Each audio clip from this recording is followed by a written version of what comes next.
إن الحمد لله نحمده ونستعينه ونستغفره ونؤمن به ونتوكل عليه ونعوذ بالله من شرور أنفسنا ومن سيئات أعمالنا من يهده الله فلا مضل له ومن يضلل فلا هادي له أي فلن تجد له وليا مرشدا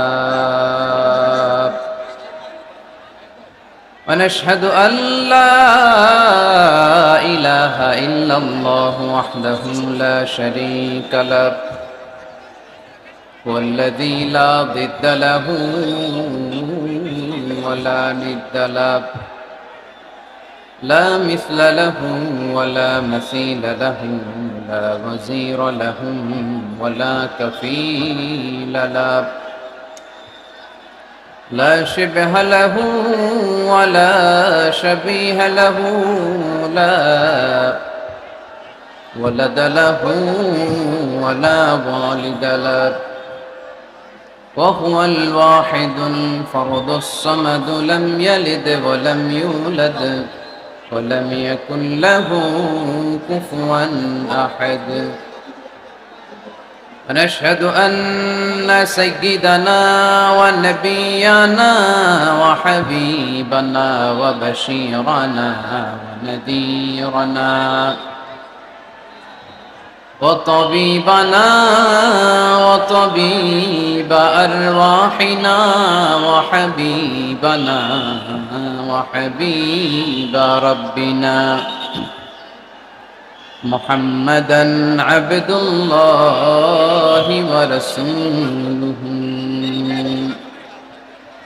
أرسله بالحق بشيرا ونذيرا وداعيا إلى الله بإذنه وسراجا منيرا أما بعد فقد قال الله تعالى في كلامه المجيد وفي فرقانه الحميد أعوذ بالله من الشيطان الرجيم بسم الله الرحمن الرحيم والضحى والليل إذا سجى ما ودعك ربك وما قلى وللآخرة خير لك من الأولى ولسوف يعطيك ربك فترضى إن الله وملائكته يصلون على النبي يا أيها الذين آمنوا صلوا عليه وسلموا تسليما اللهم صل على محمد وعلى آل محمد كما صليت على إبراهيم وعلى آل إبراهيم إنك حميد مجيد اللهم بارك على محمد وعلى آل محمد كما باركت على إبراهيم وعلى آل إبراهيم إنك حميد مجيد সকল প্রশংসার মালিক কে? আওয়াজ করে উত্তর দিতে হবে। সকল প্রশংসার মালিক কে? সকল ক্ষমতার উৎস কে? কেউ যেটা পারে না পারে কে? কেউ যেটা দেখে না দেখে কে? কেউ যেটা দেয় না, দেয় কে? সে আল্লাহর জন্য আমরা আওয়াজ করে পড়ব আলহামদুলিল্লাহ। সবাই পড়ি রব্বানা লাকাল হামদ হামদান কাসীরান তাইয়িবান মুবারাকান ফীহি ইয়া রাব্বি লাকাল হামদু কামা ইয়ানবাগি লিজালালি ওয়াজহিকা ওয়া আযীমি সুলতানিকা। লাকাল হামদু বিল ঈমান, লাকাল হামদু বিল ইসলাম, লাকাল হামদু বিল কুরআন। আমরা প্রশংসা করলাম কার? সব সময় প্রশংসা করতে হবে কার? খাওয়ার সময়, ঘুমানোর সময়, ইবাদতের সময়। 13তম ঐতিহাসিক তাফসিরুল কোরআনের প্রোগ্রাম, তার মানে প্রায় 13টি বছর ধরে এই ময়দানে কথা হয়। আমরা খুশি না বেজার? এই ময়দানে কিয়ামত পর্যন্ত কোরআনের কথা চলুক, হক কথাগুলো ছড়িয়ে পড়ুক। আমরা চাই কি চাই না? আমরা আল্লাহর কাছে আসলে নাজাত চাই, তাই না? মুক্তি চাই, আমরা নাজাত চাই। আওয়াজ করে বলেন কি চাই?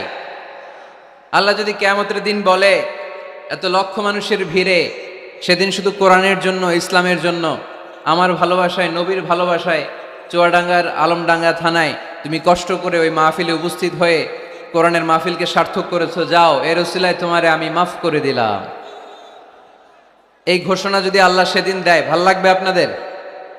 সবার ভাল লাগবে? আসলে আমাদের অনেক ভালো লাগবে, কারণ আমরা নাজাত চাই। কি চাই? আর কিছু যে চাই না আমি, চাই গো নাজাত। আল্লাহ তোমার কাছে আমার এই মুনাজাত, আল্লাহ তোমার কাছে আমার এই মুনাজাত। সবাই পড়েন আমার সাথে, আর কিছু যে চাই না আমি, চাই গো নাজাত। আল্লাহ তোমার কাছে আমার এই মুনাজাত, আল্লাহ তোমার কাছে আমার এই মুনাজাত। পড়েন আমিন। আরো জোরে পড়তে হবে আমিন। আজকের এই ইসলামের জন্য, এই গণজোয়ারকে আল্লাহ ইসলামের বিজয়ের জন্য কবুল করুক। পড়ি আমিন। এই যে লক্ষ লক্ষ মানুষ, একজনকে খুশি করতে আমরা এখানে এসেছি, চিল্লায় বলতে হবে তিনি কে? আল্লাহ। এই লক্ষ লক্ষ মানুষের আগমন, এটা ইসলামের জন্য ভিক্টরি সাইন বহন করে, বিজয়ের সাইন। ইসলামের বিজয়কে কেউ থামায় রাখতে পারবে না। চিল্লায় বলেন ঠিক কিনা? তুমি ইসলামকে চোখ রাঙানি দাও, তুমি কোরআনকে চোখ রাঙানি দাও, তোমার এই খবরদারি কে মুহূর্তের মধ্যে বন্ধ করে দিতে পারে? কে? যারাই ইসলামের বিজয়ের পথে আসবে তাদের জীবনকে উজালা করবে কে? আর যারা ইসলামের বিরুদ্ধে ষড়যন্ত্র করে তাদের সাথে আমাদের কোনো সম্পর্ক। আমরা ইসলামের জন্য আমাদের জীবন দিতে প্রস্তুত। চিল্লায় বলেন ঠিক কিনা? আমাদের জান মান কুরবান করতে প্রস্তুত। চিল্লায় বলেন ঠিক কিনা? সকল ষড়যন্ত্রের বাধাকে ছিন্ন করে কালিমার পতাকা উঠানোর জন্য আমরা প্রস্তুত। চিল্লায় বলো ঠিক কিনা? সম্মানিত সুধী, অনেক বড় গ্যাদারিং, তাই লম্বা চূড়া কথা বলা যাবে না। কারণ আল্লাহ রাসূল সাল্লাল্লাহু আলাইহি ওয়াসাল্লাম বলেছেন, খুতাবুকুম তাওয়িলা ওয়া সালাওয়াতুকুম কাসীরা। কিয়ামতের আগে তোমাদের বক্তব্য হয়ে যাবে, ইসলামী বক্তব্য হবে লম্বা, সালাত হয়ে যাবে খাটো। Your Islamic lectures will be longer before the day of judgment, and your salah 5 times a day will be very shorter. কিয়ামতের আগে সালাত হয়ে যাবে খাটো, বক্তব্য হয়ে যাবে লম্বা। তার নমুনা সমাজে আছে না নাই? ঘন্টার পর ঘন্টা মানুষ বক্তব্য শুনতে চায়, কিন্তু নামাজ পড়তে চায় না। আছে না নাই? চুয়াডাঙ্গার আলমডাঙ্গায় মনে হয় এগুলো নাই। না না নাই। এই যে এত টুপিওয়ালা দাড়িওয়ালা, এটা প্রমাণ করে এখানকার সবাই নামাজি। আছে আছে। এগুলো থেকে আমাদের বেরিয়ে আসতে হবে। যেহেতু অনেক বড় গ্যাদারিং, লম্বা চূড়া কথা বলবো না। আর যেহেতু বিশৃঙ্খলা আপনারা থামাচ্ছেন না, কথা বলার তো সুযোগই নাই। তো অল্প কয়েকটা কথা বলে আজকের এই বড় মাহফিল আমরা শেষ করে দেব ইনশাআল্লাহ। পড়েন, আওয়াজ করে পড়তে হবে ইনশাআল্লাহ। যেহেতু মহিলা প্যান্ডেলে অনেক মা বোনেরা এসেছে, মা বোনদের জন্য দুই একটা কথা বলেই আমি মূল তাফসিরের দিকে যাচ্ছি। আল্লাহ রাসূল সাল্লাল্লাহু আলাইহি ওয়াসাল্লাম বলেছেন, দুনিয়া কুল্লুহা মাতা, ওয়া খায়রু মাতাঈদ দুনিয়া আল মারআতু সালিহা। এই দুনিয়াতে যা দেখা যায় সব সম্পদ, বাড়ি গাড়ি ব্যাংক ব্যালেন্স ফ্যাক্টরি, এগুলো সম্পদ। দু চোখে যা দেখো সব সম্পদ। আর এই সব সম্পদের মধ্যে শ্রেষ্ঠ সম্পদ হচ্ছে নেককার নারী। সুবহানাল্লাহ পড়তে পারলেন না? এ দুনিয়ার যত সম্পদ আছে সব সম্পদের মধ্যে শ্রেষ্ঠতম সম্পদ হচ্ছে নেককার নারী, যেটা টাকা দিয়ে কেনা যায় না। তাই আমি বলি, নারীদের পেট হচ্ছে এটা খনির মতো, খনি। আপনারা কি তেলের খনির নাম শুনেছেন? তেলের খনি, গ্যাসের খনি, কয়লার খনি, সোনার খনি, হীরার খনি। তো এই খনিগুলোর মতো আমাদের মা বোনদের পেটগুলো খনি। এই মা বোনদেরকে যদি আমরা কোরআন শিখাই, হাদিস শিখাই, ইসলামী সাহিত্য পড়তে দেই, ইসলামী তাহাদিব তামাদ্দুন শিষ্টাচার ভদ্রতা যদি তাদেরকে শিখাই, কোরআন সুন্নাহর আলোকে যদি তাদেরকে আমরা যত্ন নেই, তাহলে এই নারীদের পেট থেকে বড় বড় আল্লাহর ওলি বের হবে, আলোকিত মানুষ বেরোবে, হাফেজে কোরআন বেরোবে, মুফাসসিরে কোরআন বেরোবে। আর এই একই নারীকে যদি আমরা কোরআন শিক্ষা না দেই, ইসলাম শিক্ষা না দেই, এই নারীদের পেট থেকে বড় বড় চাঁদাবাজ আর টেন্ডারবাজ বেরোবে। চিল্লায় বলি ঠিক কিনা? এদের পেট থেকে বেরোবে বড় বড় দুর্নীতিবাজ, যারা দেশের টাকা, হাজার কোটি টাকা পাচার করে দেয় বিদেশে। এরকম আছে না নাই? এজন্য এই নারীদের পেটটা খনি, যত্ন নিতে হবে এদেরকে কোরআন দিয়ে, সুন্নাহ দিয়ে। আল্লাহ রাসূল সাল্লাল্লাহু আলাইহি ওয়াসাল্লাম বলেছেন, রিফকাম বিল কাওয়ারির, নারীদেরকে কাচের গ্লাসের সাথে তুলনা করা হয়েছে। আপনাদের বাসায় কাচের গ্লাস আছে না?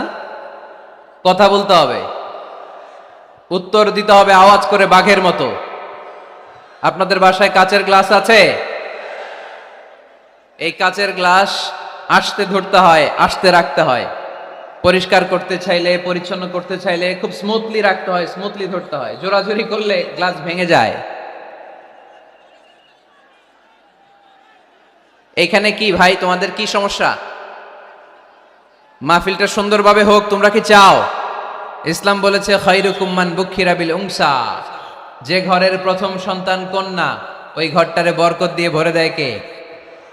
আপনাদের ঘরে সর্বপ্রথম মেয়ে হয়েছে কার কার? দেখি প্রথম মেয়ে কার? মাশাআল্লাহ, আমারও 2 মেয়ে, আপনারও 2 মেয়ে। মাশাআল্লাহ, হাত নামান চুয়াডাঙ্গার ভাইরা, হাত নামান। তো এই ঘরগুলো বরকতময়। আল্লাহ রাসূল সাল্লাল্লাহু আলাইহি ওয়াসাল্লামের 3 ছেলে ছিল, একজনও বেঁচে ছিল না। আল্লাহ নিয়ে গেলেন ছোটবেলায়। 4 মেয়ে ছিল, ওনারা বেঁচে ছিলেন। রুকাইয়া, যায়নাব, উম্মি কুলসুম আর ফাতেমা। আওয়াজ করে পড়েন সুবহানাল্লাহ। ফাতেমা রাদিয়াল্লাহু তাআলা আনহাকে আল্লাহ রাসূল সাল্লাল্লাহু আলাইহি ওয়াসাল্লাম খুব বেশি ভালোবাসতেন। আল্লাহ রাসূল সাল্লাল্লাহু আলাইহি ওয়াসাল্লাম বলতেন, ফাতেমাতু বিদউম মিন্নি, ফাতেমা আমার কলিজার টুকরা। যে ফাতেমারে কষ্ট দেয় সেজন্য আমি নবীকে কষ্ট দেয়, আর যে ফাতেমার মুখে হাসি ফুটায় সেজন্য আমি বিশ্ব নবীর মুখে হাসি ফুটাই। সুবহানাল্লাহ। রাসূল সাল্লাল্লাহু আলাইহি ওয়াসাল্লাম কোন সফরে গেলে সব শেষে ফাতেমা রাদিয়াল্লাহু তাআলা আনহার সাথে দেখা করে যেতেন। আবার সফর থেকে যখন আল্লাহ রাসূল সাল্লাল্লাহু আলাইহি ওয়াসাল্লাম ঘরে ফিরতেন, তখন এসেই আল্লাহ রাসূল সাল্লাল্লাহু আলাইহি ওয়াসাল্লাম ফাতেমা রাদিয়াল্লাহু তাআলা আনহার সাথে দেখা করতেন। নারীদেরকে খুব ভালোবাসতেন। বলতেন রিফকাম বিল কাওয়ারির, কাচের গ্লাসের সাথে আল্লাহ রাসূল নারীদেরকে তুলনা দিয়েছেন। কাচের গ্লাস যেমনি আস্তে রাখি, আস্তে ধরি, আস্তে উঠাই, আমাদের মা বোনদের সাথে যেন আমরা খারাপ আচরণ না করি, আমরা যেন মেজাজ না দেখাই, আমরা যেন মুচকি হাসি দিয়ে কথা বলি। এদিকে বিবাহিত আছেন কারা কারা? আজকে দেখি বিবাহিত। এই ছোট বাচ্চারা, তোমরা হাত তুলো না আবার। মাশাআল্লাহ, হাত নামান। আপনারা বাসায় রাগারাগি করেন না তো? ভাবিদের সাথে রাগারাগি করবেন না। আপনার ব্যাপারে ভাবিদের কাছ থেকে আল্লাহ তাআলা সার্টিফিকেট নেবেন। খায়রুকুম খায়রুকুম লিআহলি, তোমাদের মধ্যে আল্লাহর কাছে ওই ব্যক্তি সবচেয়ে সেরা যে তার স্ত্রীর কাছে সেরা। এজন্য স্ত্রীর সাথে ভালো আচরণ করবেন, মুচকি হাসি দিয়ে কথা বলবেন। আল্লাহ রাসূল বলেছেন, তাবাসসুমুকা ফি ওয়াজহি আখিকা সাদাকা, your smile to your brother it's a charity. তুমি তোমার ভাইয়ের দিকে তাকিয়ে যে মুচকি হাসি দাও, ওই মুচকি হাসি দিলেও সৎকার সওয়াব দেয় কে? আপনি স্ত্রীর সাথে মুচকি হাসবেন, সওয়াব আছে না নাই? স্ত্রীকে ভালোবাসার কথা শোনাবেন, সওয়াব আছে না নাই? এমনকি আল্লাহর হাবিব বলেছেন, অফি বুদআই আহাদিকুম সাদাকা, তোমরা শীতের রাতে স্বামী স্ত্রী যখন এক কম্বলের নিচে সময় কাটাও, ওই সময়গুলোর জন্য তোমার আমল নামায় সওয়াব দিয়ে ভরে দেয় কে? এজন্য আজকে থেকে মুচকি হাসি দিয়ে কথা বলবেন, আগে সালাম দিবেন। স্ত্রীকে আগে সালাম দিতে রাজি আছেন তো? আল্লাহ রাসূল সাল্লাল্লাহু আলাইহি ওয়াসাল্লাম ওনার স্ত্রীদেরকে আগে সালাম দিতেন। আম্মা জান আয়েশা বললেন, এত বছর বিশ্বনবীর সাথে সংসার করলাম, একদিনও আল্লাহ রাসূল সাল্লাল্লাহু আলাইহি ওয়াসাল্লামকে আমি আগে সালাম দিতে পারি নাই। মাঝে মাঝে লুকিয়ে থাকতাম যে আজকে আগে সালাম দিব, কিন্তু আল্লাহ রাসূল সাল্লাল্লাহু আলাইহি ওয়াসাল্লাম এশার নামাজ পড়ে যখন ঘরে ঢুকতেন, ঘরে ঢুকার অনেক আগ থেকে আম্মা জান আয়েশাকে বলতেন, আসসালামু আলাইকুম ওয়া রাহমাতুল্লাহি ওয়া বারাকাতুহু। এজন্য আমরা যেন বেশি বেশি সালাম দেই। তো একজন নারী বরকতময় কিনা আমরা বুঝবো তার প্রথম সন্তান যদি কন্যা, তার মানে কন্যা আসলেই ঘরে বরকত আছে না নাই? আছে।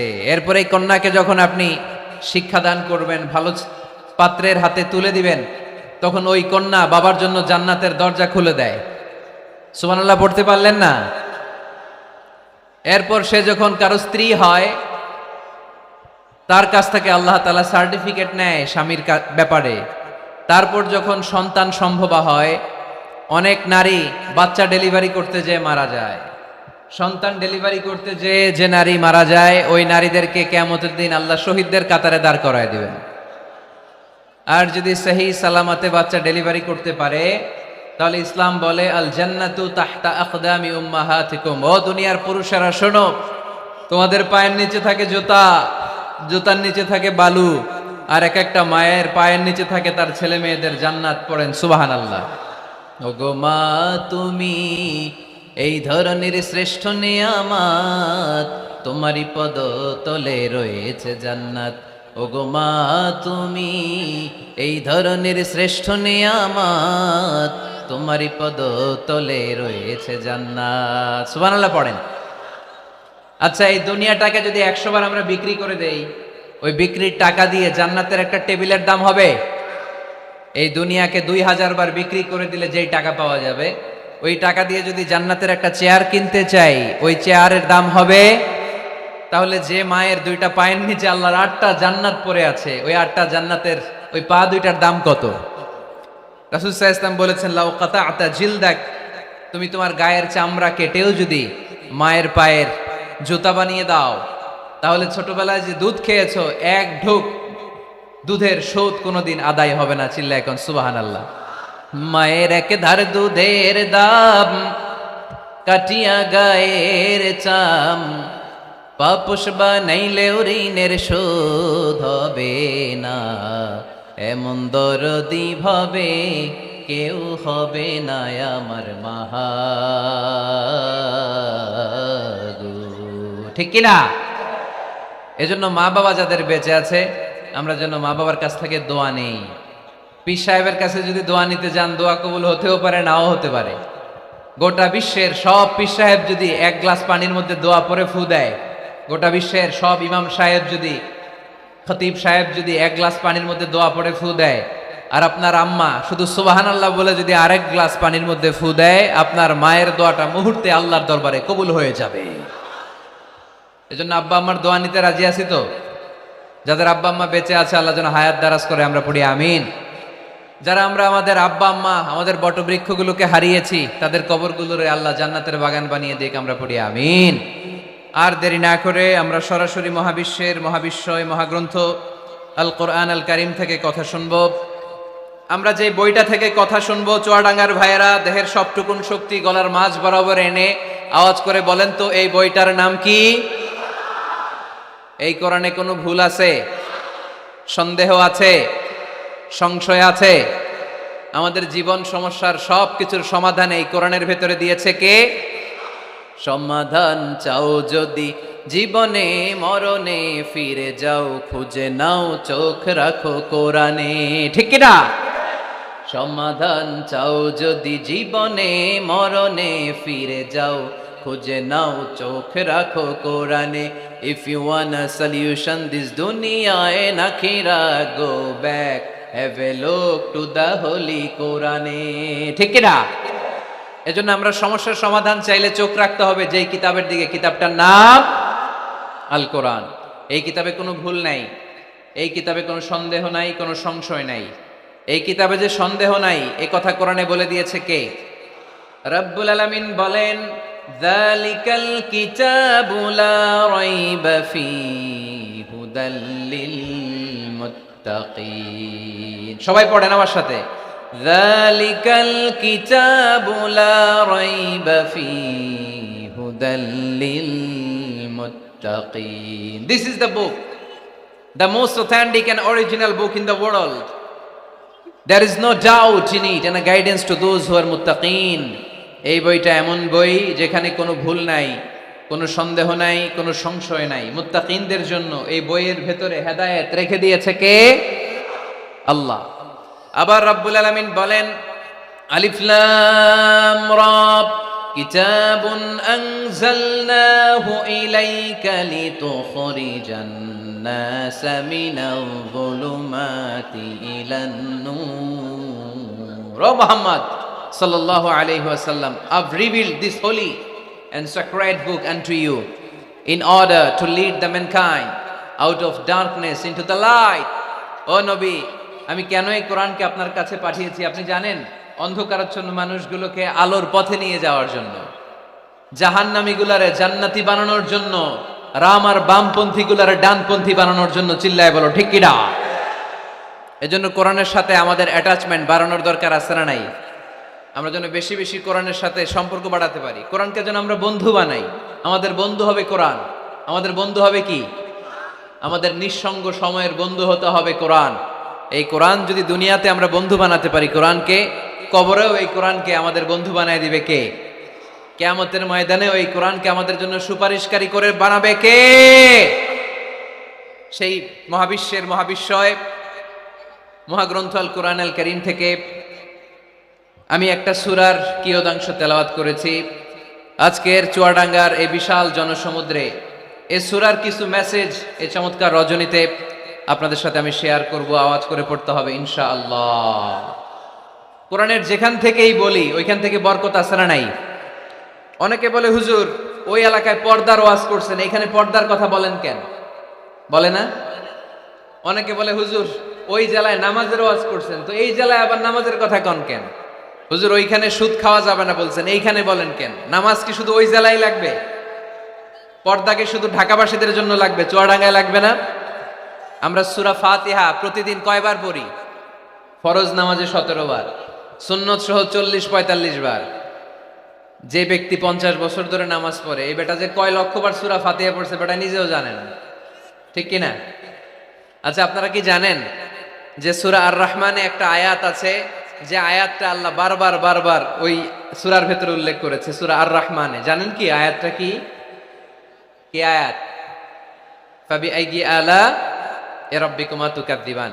এই আয়াতটা আল্লাহ তাআলা একবার দুইবার নয় 31 বার উল্লেখ করেছেন সূরা আর রহমানের ভেতরে। সুবহানাল্লাহ পড়েন। তার মানে জরুরি কথা সব জায়গায় বলতে হয়, বারবার বলতে হয়, চিল্লায় বলতে হবে, ঠিক কিনা? আজকে আমরা সূরা দোহা থেকে কথা শুনবো। সূরাতুদ দোহা। আওয়াজ করে বলেন তো সূরাটার নাম কি? এই আপনাদের গলার আওয়াজ। সারা বিকাল আর সন্ধ্যায় চিল্লাচিল্লি করতে করতে আপনাদের এনার্জি শেষ, তাই না? সূরাটার নাম সূরাতুদ দোহা। আওয়াজ করে বলেন তো সূরার নাম কি? মাশাআল্লাহ, আওয়াজ আছে তো? এনার্জি শেষ হয়ে যায় না এখনো বেঁচে আছে চুয়াডাঙ্গার লোক। তো আলোচনা শেষ পর্যন্ত এরকম আওয়াজ করে উত্তর দেওয়া যাবে? মাশাআল্লাহ। এখন একেবারে ঠান্ডা। এবার আমরা প্রাণ খুলে কথা শুনবো কোরআনের। এই সূরাটা কোরআনের 93 নাম্বার সূরা। কত নাম্বার? এই সূরায় আয়াত আছে 11টা। কয়টা? এই সূরাটা মাক্কি সূরা। কি সূরা? মাশাআল্লাহ। আমি সবসময় বলি, যেহেতু লক্ষ লক্ষ মানুষের গ্যাদারিং, আমরা যদি ক্লাসের মতো করে প্রশ্ন করি, উত্তর করি, তাহলে আপনাদের মনে থাকবে, কিছু মেসেজ নিয়ে যেতে পারবেন। এজন্য কষ্ট হলেও শেষ পর্যন্ত উত্তর দেওয়া যাবে বাঘের বাচ্চার মতো চিল্লায়া ইনশাআল্লাহ। তাহলে আমি প্রশ্ন করি, উত্তর দেন। আওয়াজ করে বলেন তো সূরাটার নাম কি? কত নাম্বার সূরা? আয়াত সংখ্যা কত? সূরাটা মাদানী সূরা। কি সূরা? মাশাআল্লাহ, মনে রাখছেন তো দেখি। এই সূরাটা একটা আশা জাগা নিয়ে সূরা। হতাশ ব্যক্তিদের জন্য এই সূরায় মেডিসিন আছে, প্রেসক্রিপশন আছে, আছে রেমেডি। এই সূরার সেন্ট্রাল থিম বা কেন্দ্রীয় আলোচ্য বিষয় হচ্ছে মুমিন কখনো হতাশ হয় না, মুমিন কখনো নিরাশ হয় না, মুমিন কখনো হাল ছেড়ে দেয় না। মুমিন ভরসা রাখে একজনের উপর। চিল্লায় বলতে হবে, তিনি কে? লা তাইয়াসু মির রাউহিল্লাহ, ইন্নাহু লা ইয়াইয়াসু মির রাউহিল্লাহি ইল্লাল কওমুল কাফিরুন। সাইয়েদনা ইয়াকুব আলাইহিস সালাম তার ছেলেদেরকে বলেছিলেন, কলিজার টুকরা, আমার বাছাধনেরা, আল্লাহর রহমত থেকে নিরাশ হয়ো না। আল্লাহর দয়া, কৃপা, করুণা, মার্সি, ব্লেসিংস এন্ড বাউন্টিজ থেকে নিরাশ হয়ো না। কাফেররা ছাড়া আল্লাহর রহমত থেকে কেউ নিরাশ হয় না। মুমিন কখনো আল্লাহর রহমত থেকে নিরাশ হয় না। হ্যাঁ, মুমিনের জীবনে বিপদ আসে, ক্রাইসিস আসে, সংকট আসে। বিপদ নাই, সমস্যা নাই, পেরেশানি নাই, এরকম জীবন কারো আছে? কেউ দাঁড়ায় বলতে পারবেন, হুজুর আমার জীবনে কোনো বিপদ নাই, কোনো সমস্যা নাই? কেউ বলতে পারবেন? বিপদ, পরীক্ষা আল্লাহ আমাদেরকে দেয় পরীক্ষা করবার জন্য, ঠিক কিনা? বিপদ আল্লাহ আমাদেরকে দেয় আমাদের কোমরগুলোকে সোজা করবার জন্য, আমাদের পায়ের নিচের মাটিকে শক্ত করবার জন্য, প্রতিকূল পরিবেশে নিজের অবস্থানকে শক্তভাবে জানান দেওয়ার জন্য। চিল্লায় বলেন ঠিক কিনা? এজন্য যারা হতাশ, যারা নিরাশ, যারা টেন্সড, ফ্রাস্ট্রেটেড পিপল, হতাশদের জন্য এই সূরায় আছে আশা, আশার বাণী, আলোর বাণী। কারণ দোহা মানে আলো। দোহা মানে কি? আলো কথাটা শুনতেই লাগে ভালো, ঠিক কিনা? আলো বললেই কেমন ভাল লাগে না?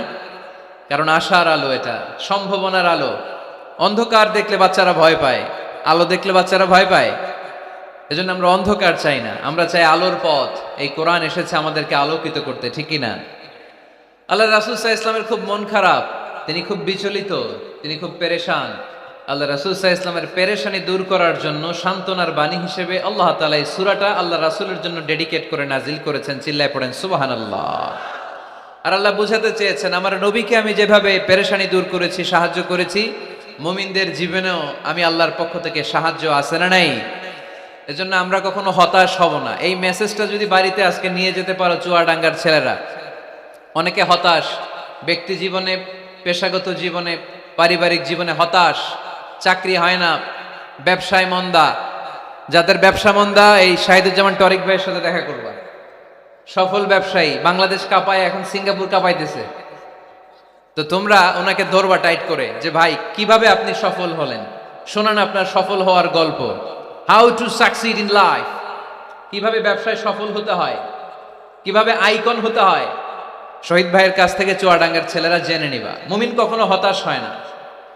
আজকের মাহফিল থেকে এতটুকু যদি এই জনসমুদ্র থেকে আমরা বাসায় নিয়ে যেতে পারি, যে আমরা কখনো হতাশ হব না, আমরা নিরাশ হব না, শেষ নিঃশ্বাস থাকা পর্যন্ত আমরা হাল ছেড়ে দিব না, আমরা ভরসা রাখবো সব সময় একজনের উপর। চিল্লায় বলতে হবে, তিনি কে? Every time you feel like you cannot go on, you feel so lost that you are so alone.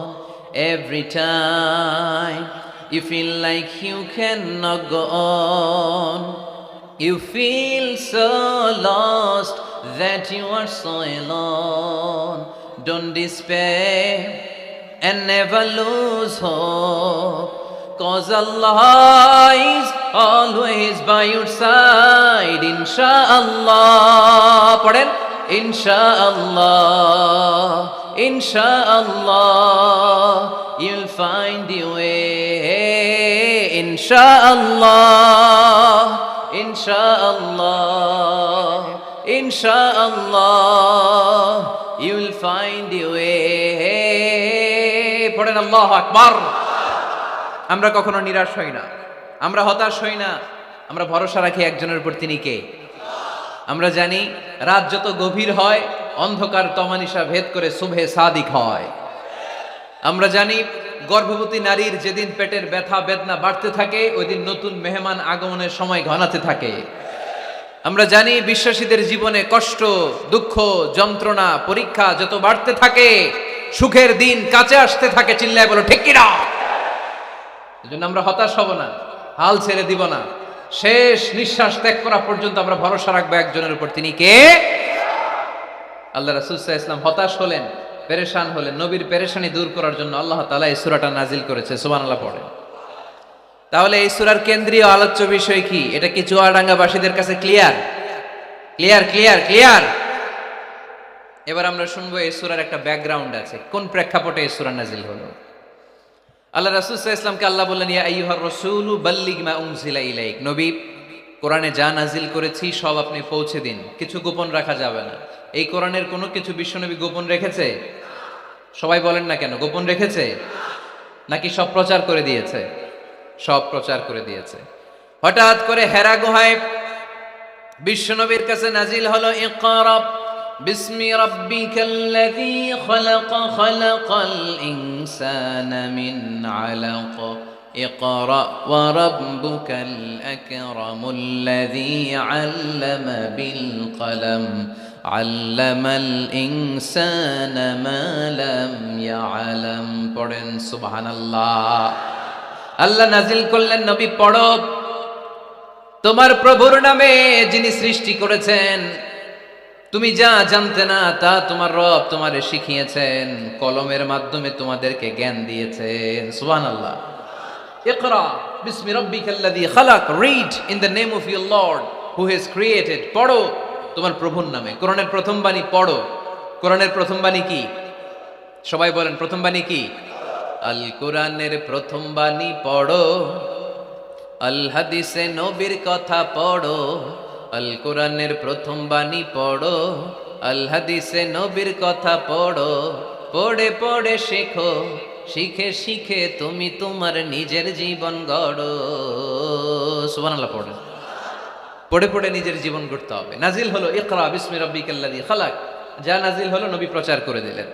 এরপরে আরেক সূরা নাজিল হলো, ইয়া আইয়ুহাল মুযাম্মিল কুমিল লাইলা ইল্লা কালিলা, বিশ্বনবী প্রচার করে দিলেন। এরপরে নাজিল হলো, ইয়া আইয়ুহাল মুদ্দাসসির কুম ফাআনজির, বিশ্বনবী প্রচার করে দিলেন। যাই প্রচার নাজিল হয় তাই তিনি প্রচার করে দেন, যাই নাজিল হয় তাই তিনি প্রচার করে দেন। এরকম চলতে থাকলো কিছুদিন, কিন্তু হঠাৎ করে আর কোনো কোরআনের আয়াত নাজিল হয় না, ওহী আসা বন্ধ হয়ে গেল।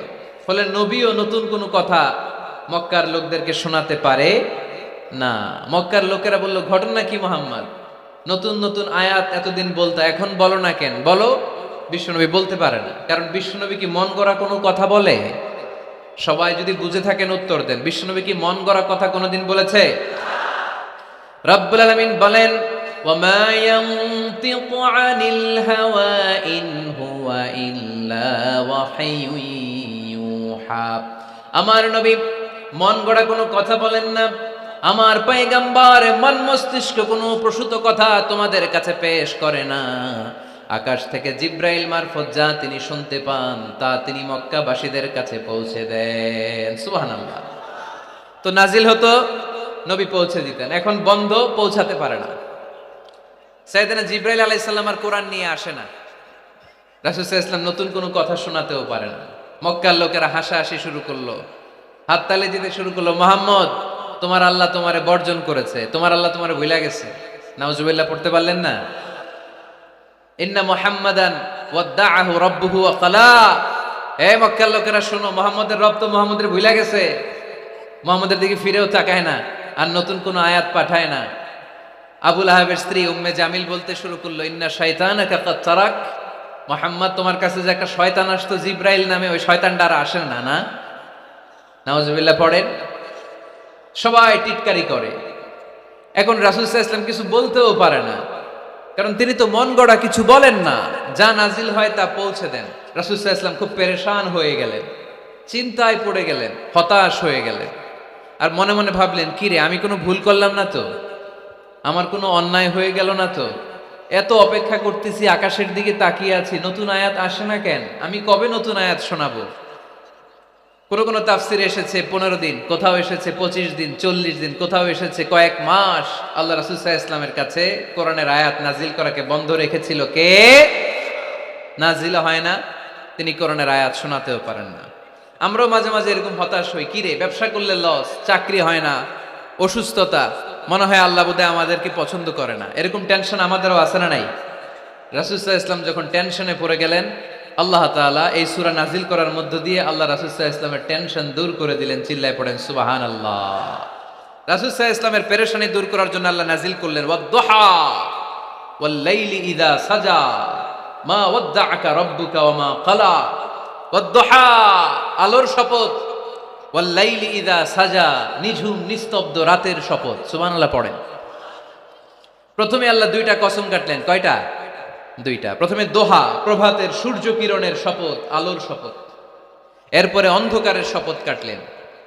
আলোর শপথ দিয়ে আল্লাহ তাআলা ওহী আশাকে বুঝালেন, আর অন্ধকারের শপথ দিয়ে আল্লাহ ওহী না আশাকে বুঝালেন। আল্লাহ বুঝাতে চাইলেন নবী সব সময় আলো থাকলে ভাল লাগে না। 24 ঘন্টায় যদি সূর্যের আলো, এখনো সূর্যের আলো, সকালেও সূর্যের আলো, খালি আলো আর আলো, ভাল লাগবে? কথা বলেন না কেন?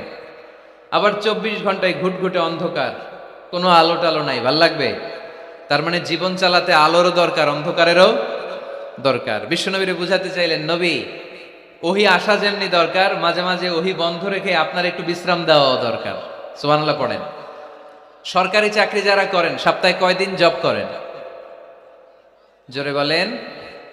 5 দিন। বাকি 2 দিন কি করেন? বিশ্রাম নেন, ছুটিতে থাকেন। 7 দিনে যদি কাজ করা লাগতো ভাল লাগতো? কথা বলেন না কেন? ভাল লাগতো না। আবার 7 দিনে যদি ছুটি থাকতো ভাল লাগতো না। তার মানে কাজেরও যেমনি দরকার, বিশ্রামেরও দরকার, ঠিক কিনা? আল্লাহ বুঝাতে চাইলেন নবী কাফেরদের কথায় কান দিবেন না। ওরা বলে আমি আপনারে ভুলে গিয়েছি। না না, কোশ্চিন কালেও না। আমি আপনারে কেমন করে ভুলে যাই? আপনি আমার বন্ধু। আমি ইচ্ছা করেই ওহী নাজিল বন্ধ রেখে কিছুদিন আপনারে ছুটি দিলাম। আল্লাহর পক্ষ থেকে আমি আপনার জন্য বিশ্রামের ব্যবস্থা করে দিয়েছি। নবী বিশ্রামের ব্যবস্থা করে দিলাম, কারণ প্রতিদিন ওহী নাজিল হলে এটা পৌঁছে দেওয়া, এটা চারটেখানি কথা নয়। ওহীর বাণী এটা কোনো মন্ত্রীর বাণী না। ওহীর বাণী এটা কোনো প্রেসিডেন্টের বাণী না। ওহীর বাণী প্রধানমন্ত্রীর বাণী না। ওহীর বাণী রাজা বাদশার বাণী নয়। ওহীর বাণী আমাদের কাছে পাঠিয়েছে কে? এই কালামুল্লাহ মাজিদের ওজন আছে না নাই? আল্লাহ বললেন ইন্না সানুলকি আলাইকা কওলান সাকিলা। নবী গো, কোরআনের বাণী এটা হালকা কোনো বাণী নয়, এটা ভারী একটা বাণী। এই বাণী যদি আমি সাগরে নাজিল করতাম, এই কোরআনের বাণী যদি আমি জঙ্গলে নাজিল করতাম, আর এই কোরআনের বাণী যদি আমি পাহাড়ের মধ্যে নাজিল করতাম, কোরআনের ভারে বড় বড় পাহাড়গুলো মুহূর্তের মধ্যে ভেঙে চুরে খান খান হয়ে যেত। লাউ আনজালনা হাযাল কুরআন আলা জাবালিন লারাআইতাহু খাশিআম মুতাসাদ্দিআম মিন খাশিয়াতিল্লাহ। নবী হে, এই কোরআনকে আপনার উপর নাজিল না করে যদি আমি হিমালয় পাহাড় মাউন্ট এভারেস্টের উপর নাজিল করতাম, আমেরিকার আলাস্কা মাউন্টেন রেঞ্জের উপর নাজিল করতাম, ইউরোপের আল্পস পর্বতমালায় নাজিল করতাম, আমি যদি বড় বড় তুর পাহাড়ের উপর নাজিল করতাম, আপনি দেখতেন কোরআনের ভারে পাহাড়গুলো ভেঙে চুড়ে খান খান হয়ে গিয়েছে। তার মানে কোরআনের ওজন আছে না নাই? কোরআনের বাণী কি পাতলা, হালকা না ভারী? সবাই বলুন, হালকা না ভারী? কতটা ভারী? রাসূল সাল্লাল্লাহু আলাইহি ওয়াসাল্লাম যখন ওটের উপর বসে থাকতেন, তখন কোরআনের আয়াত নাজিল হলে ওটের পা মাটির মধ্যে দেবে যেত। ঘোড়ার উপর যখন বসে থাকতেন, তখন কোরআনের আয়াত নাজিল হলে ঘোড়া মাটিতে বসে যেত। মাঝে মাঝে আল্লাহ রাসূল সাহাবীদের পায়ের উপরে মাথা রেখে ঘুমাতেন। সাইয়েদনা যায়েদ রাদিয়াল্লাহু তাআলা আনহুর পায়ের মধ্যে, রানের মধ্যে মাথা রেখে বিশ্বনবী একবার ঘুমালেন। যায়েদ রাদিয়াল্লাহু তাআলা আনহু বলেন, অনেকক্ষণ বিশ্বনবী শুয়ে রইলেন, কিন্তু আমার কষ্ট হয় নাই, আমি টের পাই নাই। কিন্তু হঠাৎ বিশ্বনবীর উপর কোরআন যখন নাজিল হওয়া শুরু হয়ে গেল, আমার মনে হলো বিশ্বনবীর মাথার ওজন উহুদ পাহাড়ের সমান ভারী হয়ে গেছে। এতক্ষণ ধরে বিশ্বনবীর মাথার কোনো ওজন নাই। হঠাৎ যখন কোরআনের আয়াত নাজিল হতে লাগলো, দেখলাম বিশ্বনবীর মাথার ওজন এতটা বেড়ে গিয়েছে, আমার মনে হচ্ছে আমার পায়ের হাড্ডি আর রান ফেটে মুহূর্তের মধ্যে খান খান হয়ে যাবে। তার মানে কোরআনের আয়াত সবসময় রিসিভ করা, ওহী সবসময় নেয়া এবং ওহীর বাণী পৌঁছে দেয়া, এটা সাধারণ কোনো কাজ নয়। সব সময় ওহী লাগাতার নাজিল হলে নবীর কষ্ট হয়ে যাবে। এজন্য নবীর কষ্ট দূর করার জন্য সরকারি চাকরি যারা করেন যেমনি ছুটি পান, নবীকে একটু ছুটি আর বিশ্রামে রাখার জন্য আল্লাহ তাআলা ইচ্ছা করেই ওহী নাজিল বন্ধ রেখেছেন। চিল্লায় পড়েন সুবহানাল্লাহ। এজন্য আল্লাহ তাআলা নবীরে আশ্বস্ত করে বললেন, নবী ওয়াদ-দুহা ওয়াল-লাইলি ইযা সাজা মা ওয়াদ্দা'আকা রাব্বুকা ওয়া মা ক্বালা ওয়ালাল আখিরাতু খায়রুল লাকা মিনাল উলা وَلَسَوْفَ يُعْتِيكَ رَبُّكَ فَتَرْضَى। পড়েন আল্লাহু আকবার। সূরার শুরুতে আল্লাহ শপথ কাটলেন দুইটা। কয়টা? সবাই বলেন, আরো জোরে বলতে হবে, কয়টা? তাহলে শপথের পর্ব শেষ। শপথ যখন শেষ, তারপরের তিনটি আয়াতে কনফার্মেশন। আল্লাহ তাআলা তার নবীকে কনফার্ম করেছেন যে নবী আমি আপনার সাথে আছি, নবী আমি আপনার সাথে আছি। এই এলাকার ওসি সাহেব যদি আপনারে বলে আমি আপনার সাথে আছি, সাহস লাগবে না? এসপি সাহেব যদি বলে আপনার সাথে আছি, সাহস লাগবে না? এমপি সাহেব যদি বলে সাথে আছি, সাহস লাগবে? প্রধানমন্ত্রী যদি বলে ভয় নাই, সাথে আছি, সাহস লাগবে না? ডোনাল্ড ট্রাম্প যদি বলে ভয় নাই, সাথে আছি, সাহস লাগবে? আর রাজাদিরাজ মালিকুল আমলাক, গোটা বিশ্বের সব রাজাদের রাজা মহারাজা আল্লাহ যদি বলে সাথে আছি, সাহস লাগে কি লাগে না? বিশ্ব নবীরে সাহস যোগালেন। পরের তিনটা আয়াতে আল্লাহ তাআলা নবীরে বললেন, নবী ভয় নাই, never lose hope, never give up, never be frustrated, আর হতাশ হবেন না, আমি আপনার সাথে আছি। চিল্লায় পড়েন সুবহানাল্লাহ। তারপরের তিন আয়াতে দিলেন তিনটা রিমাইন্ডার, নবী আপনারে কি কি নিয়ামত দিছি শোনেন, এগুলো মনে রাখেন, ভুলে যায়েন না। আর সর্বশেষ তিনটা আয়াতে তিনটা ওয়ার্ক প্ল্যানস, মানে গাইডলাইন, কর্মসূচি দিয়ে আল্লাহ সূরাটারে শেষ করেছেন। পড়েন আলহামদুলিল্লাহ। দুইবার যখন আল্লাহ শপথ করলেন, আলোর শপথ, অন্ধকারের শপথ, তারপরে আল্লাহ কনফার্মেশন করে বললেন, নবী মা ওয়াদ্দাআকা রাব্বুকা ওয়া মা ক্বালা, নবী হে আমি আপনারে ভুলি নাই, আমি আপনারে ছাড়ি নাই। কাফেররা বলে আমি আপনারে ভুলে গেছি, আমি আপনার উপর রাগ করেছি, তাই আপনার উপর কোরআন নাজিল করি না। কথাটা কিন্তু ঠিক না। আমি আপনারে ভালোবাসি, মহব্বত করি, ইচ্ছা করে আপনারে ছুটি দেওয়ার জন্য, কয়েকদিন বিশ্রামে রাখার জন্য ইচ্ছা করেই কোরআন নাজিল বন্ধ রেখেছি। মা ওয়াদ্দাআকা রাব্বুকা ওয়া মা ক্বালা। কাফেরদের কথার জবাবে তিনি বলছেন, না আমি আপনারে ভুলি নাই, আমি আপনার সাথে আছি। সুবহানাল্লাহ পড়েন। সাথে আছে কে? আরো জোরে বলেন। রাস্তায় হঠাৎ অ্যাক্সিডেন্ট হয়ে গেছে, বাঁচাবে কে? বলতে হবে সাথে আছে কে? আমাদের সাথে আল্লাহ আছে। এরপর আল্লাহ বললেন, ওয়ালাল আখিরাতু খায়রুল লাকা মিনাল উলা।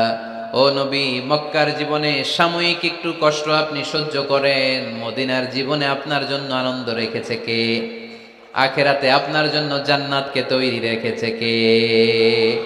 ওয়ালাল আখিরাতু খায়রুল লাকা মিনাল উলা। আরেকটা কনফার্মেশন, আরেকটা অ্যাসিউরেন্স, আরেকটা নিশ্চয়তার গ্যারান্টি। নবী, indeed verily hereafter is far better for you than this dunya. এই দুনিয়ার চেয়ে আখিরাত উত্তম, ঠিক কি না? আখিরাত আপনার জন্য তৈরি, এই দুনিয়ার জীবন আপনার আসল জীবন নয়। আসল জীবন হচ্ছে কবরের জীবন, ঠিক কি না? একদিন মাটির ভেতরে হবে ঘর, রে মন আমার কেন বাঁধো দালান ঘর, রে মন আমার কেন বাঁধো দালান ঘর। প্রাণ পাখি উড়ে যাবে পিঞ্জর ছেড়ে, ধরা ধামে সবই রবে, তুমি যাবে চলে।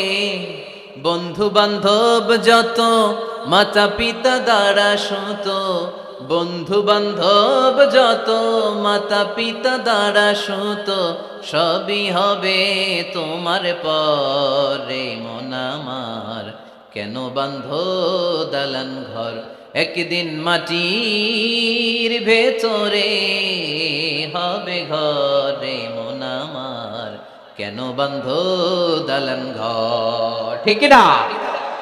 মাটির ঘর আসল ঘর। এই ছোট্ট দুই লাইনের নাশিদ, এই গানটাই আমাদের হেদায়েতের জন্য যথেষ্ট, তাই না? কত কষ্ট করে বিল্ডিং বানালাম, কত কষ্ট করে ফ্ল্যাট কিনলাম, কত দামি টাইলস দিয়ে আমার গোসলখানাটা বানালাম, কিন্তু আমার জীবনের শেষ গোসলটা কি আমার ওই গোসলখানায় হবে? চিল্লায় বলতে হবে, হবে। এজন্য আল্লাহ বললেন, ওয়ালাল আখিরাতু খায়রুল লাকা মিনাল উলা। ও নবী, দুনিয়ার জীবন আসল জীবন নয়, আসল জীবন হলো আখিরাতের জীবন, ঠিক কি না? কিন্তু আমরা পাগল হয়ে আছি কোন জীবনের জন্য? দুনিয়ার পিছনে এই মরিচিকা, এই লোভ লালসা, এই ক্ষমতার দাপট, হ্যাঁ, এই সেলিব্রিটিজম, এই চোখ ধাঁধালো গ্ল্যামারাস লাইফের দিকে আমরা পাগলের মতো মরিচিকার পেছনে ছুটে বেড়াচ্ছি। আর আখিরাতের কথা আমরা বেমালুম ভুলে গিয়েছি, ঠিক কি না? এজন্য আল্লাহ বললেন বাল তুসিরুনাল হায়াতাদ দুনিয়া ওয়াল আখিরাতু খায়রুন ওয়া আবকা। তোমরা দুনিয়ার জীবনকে বড্ড বেশি প্রাধান্য দাও, কিন্তু জেনে রেখো, মনে রেখো, দুনিয়া আসল নয়, আসল ঠিকানা হলো মুমিনের আখিরাত। 2 নম্বর কনফার্মেশন, ওয়াল আখিরাতু খায়রুল লাকা মিনাল উলা। নবী হে, আখিরাত আপনার জন্য রেডি। 3 নম্বর কনফার্মেশন, ওয়ালা সাউফা ইউতিকা রাব্বুকা ফাতারদা। নবী হে, অচিরেই এমন এমন জিনিস আমি আপনারে দেব, এগুলো পেয়ে আপনি খুশি হয়ে যাবেন। সুবহানাল্লাহ পড়েন। Verily I'm gonna give you something that will make you happy. এমন এমন জিনিস আমি আপনার জীবনে দেব, এগুলো পেয়ে আপনি খুশি হবেন। নবী আপনি হতাশ হবেন না, নবী আপনি নিরাশ হবেন না, নবী আপনি হাল ছাড়বেন না। আরে আমি তো আপনার সাথে আছি। সাথে আছে কে? বিপদে পড়লে বলবেন আমার সাথে আছে কে? রক্ষা করবে কে? বাঁচানোর মালিক একজন। চিল্লায় বলো তিনি কে? পারবেন পারবেন বলতে পারবেন? কি বলবেন? সাথে আছে কে? আমাদের সাথে থাকে কে? এটাই আমাদের ভরসা, এটাই আমাদের বিজয়ের মাধ্যম, বিজয়ের গোপনতম রহস্য। বলে সাউফা ইউতিকা রাব্বুকা ফাতারদা। নবী হে, অচিরেই এত এত জিনিস আমি আপনারে দেব, আপনি খুশি হয়ে যাবেন। সুবহানাল্লাহ পড়েন। যেখানেই নবীর মন খারাপ, সেখানেই আল্লাহ তাআলা এমন কিছু নবীকে হাজির করে দেন, ওইটা পেয়ে নবী খুশি হয়ে যায়। কারণ নবী হচ্ছেন আল্লাহর বন্ধু, হাবিবুল্লাহ। ইব্রাহিম আলাইহিস সালাম উনি ছিলেন খলিলুল্লাহ। ইব্রাহিম আলাইহিস সালাম আল্লাহর কি ছিলেন? কথা বলেন, খলিলুল্লাহ। আর আল্লাহ রাসূল সাল্লাল্লাহু আলাইহি ওয়াসাল্লাম হাবিবুল্লাহ। খলিল মানেও বন্ধু, হাবিব মানেও বন্ধু। খলিল মানে এমন বন্ধু যেই বন্ধু আল্লাহরে খুশি করার জন্য কাজ করে, আর হাবিব মানে এমন বন্ধু যেই বন্ধুরে খুশি রাখার জন্য আল্লাহ নিজেই কাজ করে। আল্লাহ রাসূল সাল্লাল্লাহু আলাইহি ওয়াসাল্লাম হচ্ছেন হাবিবুল্লাহ। আল্লাহ রাসূল সাল্লাল্লাহু আলাইহি ওয়াসাল্লাম কি? হাবিবুল্লাহ। যেখানেই আল্লাহ রাসূল সাল্লাল্লাহু আলাইহি ওয়াসাল্লামের মন খারাপ, আল্লাহ রাসূল সাল্লাল্লাহু আলাইহি ওয়াসাল্লামের মন ভালো করে দেয় কে? আল্লাহ রাসূলের মন ভালো করে দেওয়ার দায়িত্ব স্বয়ং নিয়েছে কে? মক্কায় আল্লাহ রাসূল সাল্লাল্লাহু আলাইহি ওয়াসাল্লামের মন খারাপ। মক্কার দাওয়াতি কাজ বেগবান করার জন্য আল্লাহ রাসূল সাল্লাল্লাহু আলাইহি ওয়াসাল্লাম কেঁদে কেঁদে আল্লাহর কাছে দোয়া করলেন, আল্লাহ মক্কার 2 জনের একজন যেন কালিমা পড়ে মুসলমান হয়ে যায়। তাহাজ্জুদের নামাজ পড়ে চোখের পানি ছেড়ে ছেড়ে আল্লাহর কাছে দোয়া করলেন, আল্লাহ আল্লাহুম্মা আইজ্জাল ইসলাম বি আহাব্বির রাজুলাইনি ইনদাক। আল্লাহ মক্কার 2 জনের একজনকে আমি চাই। 2 জনের একজন, আবি জাহাল ইবনে হিশাম, হিশামের বেটা আবু জাহেল, অথবা ওমর ইবনে আল খাত্তাব, খাত্তাবের বেটা ওমর। আল্লাহ হয় আবু জাহেলরা আপনি ইসলামের ছায়াতলে আনেন, কিংবা ওমরে ফারুককে আনেন। আল্লাহ কার জন্য দোয়াটা কবুল করেছে? জোরে বলেন।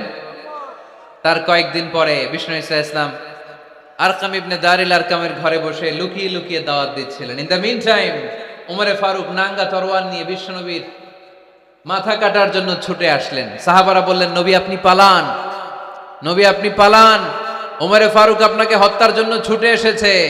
বিশ্বনবী বললেন, তোমরা সরে যাও, দরজাটা খুলে দাও।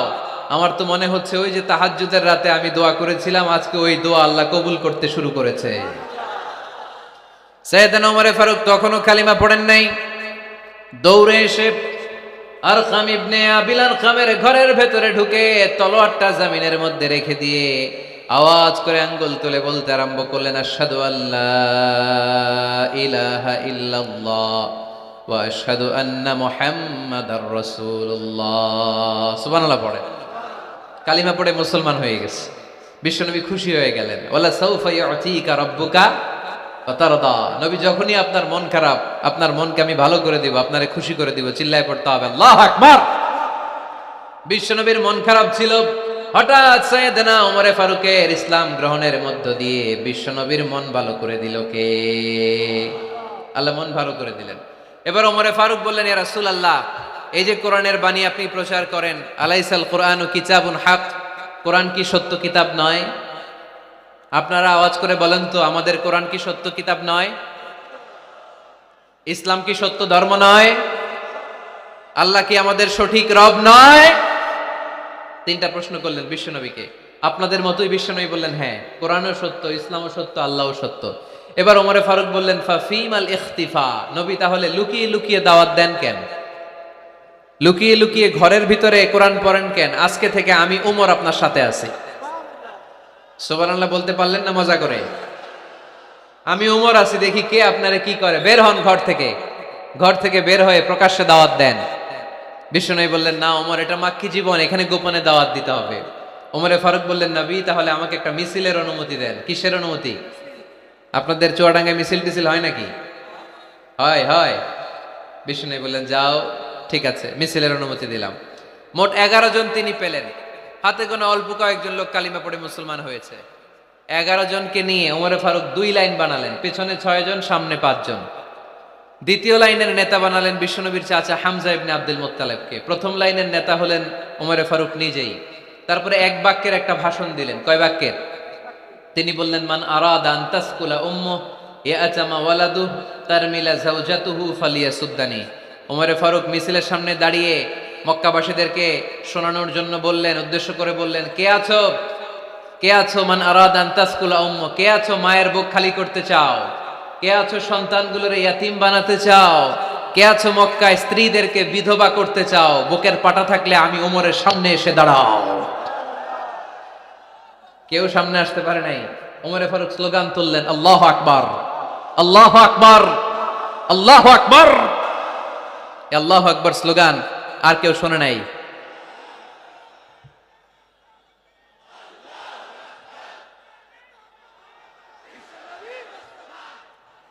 বালিশ হইলে খুব ভালো, বালিশ হইলে ভালো।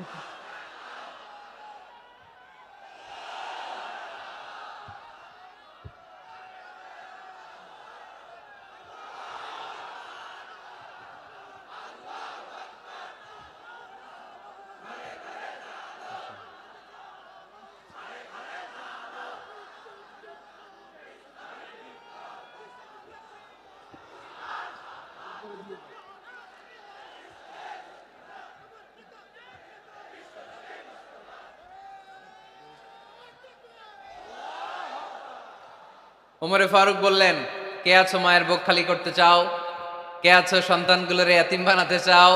কে আছো স্ত্রীকে বিধবা বানাতে চাও? ফালিয়া সুদ্দানি, বুকের পাটা থাকলে সামনে এসে ঠেকাও। এ আল্লাহু আকবার স্লোগান শুরু করলেন। ওমরে ফারুক বললেন, কাবা ঘর যে ধরবো, কাবা ঘর ধরার আগ পর্যন্ত কেউ ওমরের মিছিল থামাতে পারবে? হঠাৎ মিছিল শুনে আবু জাহেল বেরোয় এলো, উতবা, শাইবা, ওয়ালিদ ইবনে মুগীরা, সব নেতা খেতারা বেরোয় আসলো। এসেই দেখে মিছিলের সামনে ওমর। মিছিলের সামনে কে? ওমরে ফারুককে দেখে সবগুলা দিছে দৌড়। মিছিল কেউ ঠেকাইতে পারে নাই। কাবার গিলাফ পর্যন্ত ওই মিছিল চলেছে। চিল্লায় বলো আল্লাহু আকবার। ওমরে ফারুক এমন নেতা ছিলেন, শুধু আবু জাহেলই না, মুনাফিকরা ওমরে ফারুককে দেখলে ভয় পেত। এমনকি শয়তান, ইবলিস শয়তান ওমরে ফারুককে দেখলে আরেক রাস্তা দিয়ে হাঁটতো। আল্লাহ রাসূল বলতেন, মা সালাকা শাইতান সালিকান ফাজ্জান ইল্লা সালাকা ফাজ্জান গায়রা ফাজ্জিক। ওমর, শয়তান যদি তোমাকে এই রাস্তা দিয়ে আসতে দেখে, শয়তান এই রাস্তা রেখে দিয়ে আরেক রাস্তা দিয়ে হাঁটে। আবার আল্লাহ রাসূল সাল্লাল্লাহু আলাইহি ওয়াসাল্লাম বলেছেন, লা নাবিয়্যা বা'দি ওয়ালা রাসূলা, আমার পরে কোনো নবীও নাই, কোনো রাসূলও নাই। তবে লাউ কানা বা'দি নাবিয়্যুন লাকানা উমর, আমার পরে যদি নবী হওয়ার যোগ্যতা কারো থাকে, আমার সাহাবী ওমরের সেই যোগ্যতা আছে। পড়েন সুবহানাল্লাহ। প্রভু তুমি বলেছো রাসূল দেবে না, বলনি দেবে না ওমর, বলনি দেবে না হামজা তারি, খালিদ বিজয় সমর। প্রভু তুমি বলেছো রাসূল দেবে না, বলনি দেবে না ওমর, বলনি দেবে না হামজা তারি, খালিদ বিজয় সমর। প্রভু তুমি বলেছো রাসূল দেবে না। সুবহানাল্লাহ পড়েন। ওমরে ফারুক, ওরকম একটা ওমরের দরকার বাংলাদেশে। চিল্লায় বলেন ঠিক কিনা? ওই একটা ওমর যদি বাংলাদেশে থাকতো, টেন্ডারবাজি একদিনে বন্ধ হয়ে যেত। ওই এক ওমরে ফারুক যদি বাংলার জমিনে থাকতো, চাঁদাবাজি থাকতো না, নুসরাতের মতো কোনো মেয়েকে ধর্ষিত হওয়া লাগতো না, পেঁয়াজের দাম বাড়িয়ে সাধারণ মানুষের কষ্ট দেওয়ার সাহস কেউ করতো না, লবণের মতো নিত্য প্রয়োজনীয় জিনিসের দাম বাড়ানোর গুজব তোলার মতো সাহস কেউ পেত না। চিল্লায় বলো ঠিক কিনা? কোটি কোটি টাকার নোট ছিঁড়ে ছিঁড়ে কেউ পানির মধ্যে ফেলার সাহস তুলতো না। চিল্লায় বলো ঠিক কিনা? এক লোক তার স্ত্রীকে 100 তালাক দিল। কয় তালাক? আরো জোরে বলেন। এবার স্ত্রী এসে বিচার দিল, ওমরে ফারুক, আমার স্বামী আমার 100 তালাক দিছে। ওমরে ফারুক বললেন, ঘটনা কি? তালাক দিবে 3 তালাক, তোমার স্বামী তোমার 100 তালাক দেয় কেন? স্বামীরে ডেকে নিয়ে আস। ডেকে নিয়ে আসা হলো, জিজ্ঞেস করা হলো, কিরে কয় তালাক দিলি? কয় 100 তালাক। ওমরে ফারুক বললেন, তালাক দিবা 3টা, 100 তালাক দিলা কেন? স্বামী বলে, মেজাজ খুব গরম আছিল। মেজাজ, আমাদের মাঝে মাঝে মেজাজ গরম থাকে না? সব তালাক দিয়ে ফেলায়, তুই তালাক, তোর মাও তালাক। কত বড় ডাকাইত, বউরেও তালাক দেয়, শাশুড়িরও তালাক মারে। আছে না নাই? আলহামদুলিল্লাহ চুয়াডাঙ্গা এরকম নাই। ওমরে ফারুক বললেন, দিবা 3 তালাক, 100 তালাক দিলা কেন? সে বলে, ওমরে ফারুক মেজাজ গরম ছিল। ওমরে ফারুক বললেন, তাই মেজাজ গরম ছিল? ঠিক আছে, আমি বিচার করতেছি। 3 তালাকে তোর বউ তালাক, বাকি 97 তালাক তোর পিঠের উপরে পড়বে। এরকম বিচার যদি বাংলার জমিনে থাকতো, কেউ আর এরকম ইসলামের কোনো বিষয় নিয়ে কথা বলার, ধৃষ্টতা দেখানোর সাহস পেত? কোরআনকে গালি দেওয়ার সাহস পেত? আমার নবীর নামে কার্টুন বানানোর সাহস পেত? আমার নবীকে নিয়ে ফিল্ম বানানোর সাহস পেত? বিশ্ব নবীকে গালি দেওয়ার সাহস পেত? ইসলাম নিয়ে কটু কথা বলার সাহস পেত? আমরা সব বিষয়ে কথা শুনতে রাজি। আমার নবীরে গালি দিলে খবর আছে না নাই? আমার নবীর দিকে যদি কেউ বা হাত তুলে তাকায়, ওই বা হাত কেমন করে ভেঙে দিতে হয় সেটাও আমরা জানি। চিল্লায় বলো ঠিক কিনা? ইসলামের বিরুদ্ধে যদি কথা বলে, ওইটা আমরা সহ্য করি না। চিল্লায় বলেন ঠিক কিনা? আমার নবীরে গালি দিলে, আমার কোরআনকে গালি দিলে, আমার আল্লাহরে গালি দিলে, আমার ইসলামকে গালি দিলে আমাদের কলিজায় আগুন ধরে কি ধরে না? নবীকে গালি দিলে কলিজায় আগুন লাগে, কোরআনকে গালি দিলে কলিজায় আগুন লাগে। কার কার কলিজায় আগুন লাগে হাত তুলে আল্লাহর দেখা।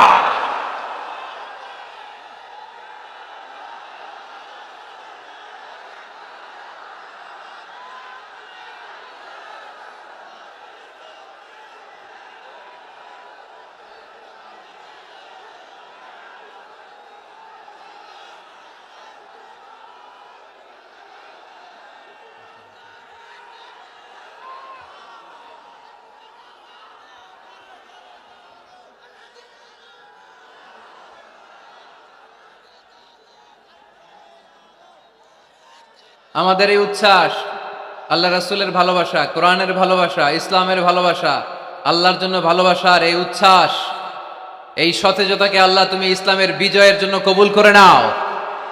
আমরা একটা ওমরের অপেক্ষায়। চিল্লায় বলেন ঠিক কিনা? ওই ওমরের মতো একটা নেতা হলে বাংলাদেশ সোজা হয়ে যাবে। চিল্লায় বলেন ঠিক কিনা? ওই ইমাম মাহাদির অপেক্ষায় আমরা আছি। 7 বছরের ব্যবধানে, 9 বছরের ব্যবধানে গোটা বিশ্বকে সাম্য, মৈত্রী, ভালোবাসা দিয়ে তিনি এক করে ফেলবেন। চিল্লায় বলে ঠিক কিনা? আমরা সেই ইমাম মাহাদির অপেক্ষায়। একজন ওমরই পারে গোটা বিশ্বটারে শান্তি, সাম্য, মানবতা আর ভ্রাতৃত্বের বন্ধনে অটুট রাখতে। সে ওমরে ফারুক যখন ইসলাম ধর্ম গ্রহণ করলেন, বিশ্বনবীর পেরেশানি দূর করে দিল কে? এজন্য আল্লাহ বললেন, ওয়ালা সাউফা ইউতিকা রাব্বুকা ফাতারদা। ও নবী, অচিরে এমন কিছু আমি আপনারে দান করব, এগুলো পেয়ে আপনি খুশি হয়ে যাবেন। সুবহানাল্লাহ পড়েন। যেখানেই নবী পেরেশান, ওইখানে নবীর মন ভালো করে দেয় কে? মক্কা থেকে 80 কিলোমিটার দূরে তায়েফের ময়দান। যারা হজ উমরা করেছেন তারা জানেন, প্রায় 80 কিলোমিটার দূর এই তায়েফের ময়দানে বিশ্বনবী পাহাড়ি পথ পাড়ি দিয়ে দাওয়াত দিতে গেলেন। তায়েফের লোকেরা কি নবীর দাওয়াতে সাড়া দিয়েছে? নবীকে পাথর মেরেছে, ঠিক কিনা? রক্তাক্ত করেছে 3টা জায়গায়। কয় জায়গায়? বিশ্বনবীর চাইতে সুন্দর মানুষ পৃথিবীতে ছিল? বিশ্বনবীর চাইতে সুন্দর মানুষ বর্তমানে পৃথিবীতে আছে? আমার নবীর চাইতে সুন্দর কোন সুপুরুষ কিয়ামত পর্যন্ত দুনিয়ায় জন্মগ্রহণ করবে?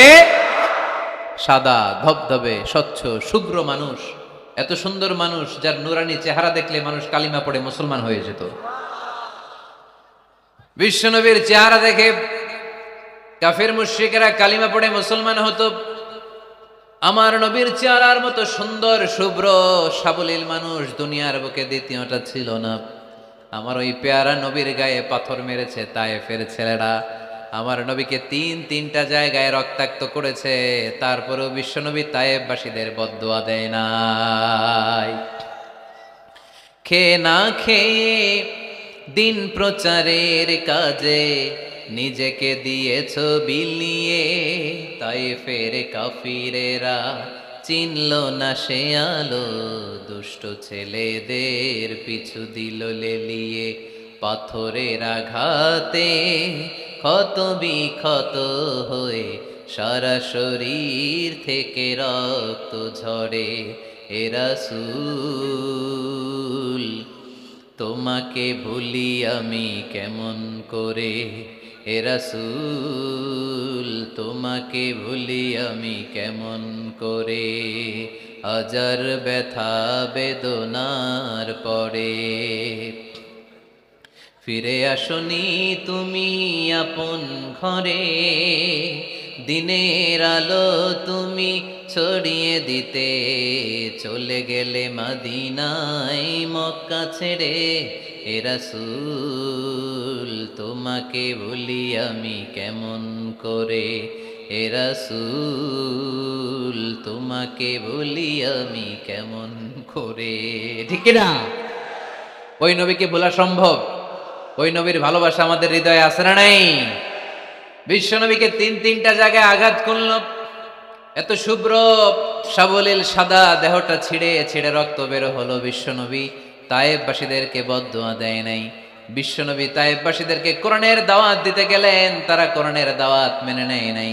বিশ্বনবী অজু করলেন, গায়ের রক্তগুলোকে মুছে মুছে ফজরের সময় খেজুর বাগানের সামনে দাঁড়িয়ে ফজরের নামাজ শুরু করে দিলেন। বিশ্বনবী মন্ত্রমুগ্ধকর কণ্ঠ দিয়ে তেলাওয়াত করতে শুরু করলেন। ইন দ্য মিন টাইম বিশ্বনবীর পেছন থেকে একদল জিন বিশ্বনবীর কণ্ঠের কোরআন তেলাওয়াত শুনে কালিমা পড়ে মুসলমান হয়ে গেল। ফজরের সালাত শেষে আল্লাহ বিশ্বনবীর ডেকে বললেন, নবী আপনার মন খারাপ কেন? জিব্রাইল মারফত জানিয়ে দিলেন মন খারাপ কেন। বিশ্বনবী বললেন, ৮০ মাইল পথ পাড়ি দিয়ে তায়েফের ছেলেদেরকে দাওয়াত দিতে এলাম, তারা আমার দাওয়াত কবুল করে নাই। শুধু দাওয়াত প্রত্যাখ্যান করলে চলতো, আমাকে মেরে রক্তাক্ত করে তায়েফের জমিনকে লাল করে দিয়েছে। একটা ছেলে যদি কালিমা পড়তো আমার কলিজাটা ঠান্ডা হতো, আমার পরানটা ঠান্ডা হয়ে যেত। একটা ছেলেও কালিমা পড়ে নাই, পাথর মেরে আমারে রক্তাক্ত করেছে। কি ছিল আমার অপরাধ? ওদেরকে জাহান্নামের আগুন থেকে বাঁচানোর জন্য আমি তায়েফে এসেছি, একটা লোক আমার ডাকে সাড়া দেয় নাই। বিশ্বনবীর মন খারাপ। আল্লাহ ডেকে বললেন, নবী মন খারাপ করবেন না, হতাশ হবেন না। আপনি জানেন না, আপনি দেখেন নাই, আমি আল্লাহ দেখেছি। আপনি যখন দাঁড়িয়ে দাঁড়িয়ে ফজরের নামাজের তেলাওয়াত করছিলেন, আপনার সুমধুর কণ্ঠের তেলাওয়াত শুনে একদল জিন কালিমা পড়ে মুসলমান হয়েছে।